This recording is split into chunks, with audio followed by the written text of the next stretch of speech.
Ukraine रूस जंग में अचानक एक ऐसा मोड़ आया है जिसने पूरे भारत को चौंका दिया है। डोनाल्ड ट्रंप भले ही यूक्रेन रूस जंग को रुकवाने के लिए खूब कोशिश कर रहे हो, मगर यूक्रेन महाकुंभ का नाम लेकर रूस से नई जंग लड़ने लगा है। जंग भी ऐसी कि यूक्रेन ने भगवान हनुमान का नाम तक लेना शुरू कर दिया है। यूक्रेन बड़ा ही शातिर देश है, जब मन करता है तब भगवान का अपमान कर देता है और जब मौका मिलता है तो राम, हनुमान, कृष्ण और महाभारत की बातें करने लगता है। इस वीडियो में आपको बताएंगे कि महाकुंभ को लेकर यूक्रेन ने रूस पर कौन सा हमला कर दिया है। दरअसल 1 फरवरी को 73 देशों के राजदूतों को महाकुंभ में जाकर मां गंगा में डुबकी लगानी है। इनमें रूस और यूक्रेन के राजदूत भी शामिल थे। डुबकी लगाने के बाद सभी विदेशी राजनयिकों को अक्षय वट और बड़े हनुमान मंदिर भी जाना था, मगर अचानक यूक्रेन ने भगवान हनुमान का नाम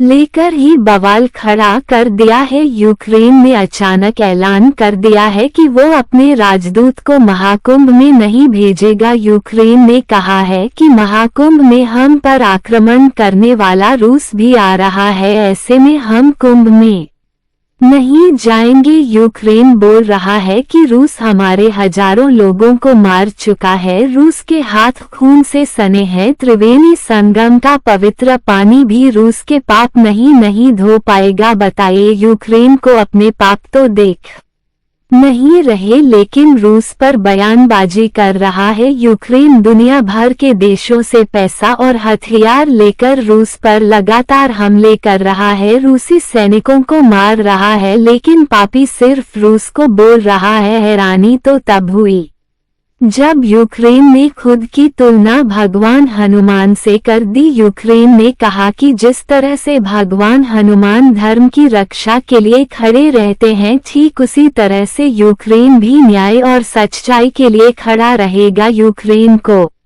जब मौका मिलता है वो हिंदू धर्म की आड़ में अपना खेल खेलना शुरू कर देता है। ये वही यूक्रेन है जिसने जंग के बीच मां काली का अपमान किया था। यूक्रेन के रक्षा मंत्रालय ने मां काली को हॉलीवुड की एक्ट्रेस की तरह दिखाया था। तस्वीर में काली माता के चेहरे पर ब्लास्ट से हुआ धुआं तक दिखा दिया था और आज ये यूक्रेन बड़ी बड़ी बातें कर रहा है। इसी यूक्रेन ने जंग शुरू होते ही भगवान कृष्ण और महाभारत की याद दिलाते हुए पीएम मोदी से कहा था कि जंग रुकवा दो। पीएम मोदी ने पुतिन से बात भी की, लेकिन कुछ दिनों बाद पता चला कि यूक्रेन पाकिस्तान जैसे घटिया देशों से हथियार लेकर रूस पर हमले कर रहा है। ऐसे में हिंदू देवी देवताओं का नाम लेना यूक्रेन को शोभा नहीं देता। आज यूक्रेन ज्ञान दे रहा है कि वो महाकुंभ नहीं जाएगा, बोल रहा है कि गंगा नदी भी रूस के पाप नहीं धो पाएगा।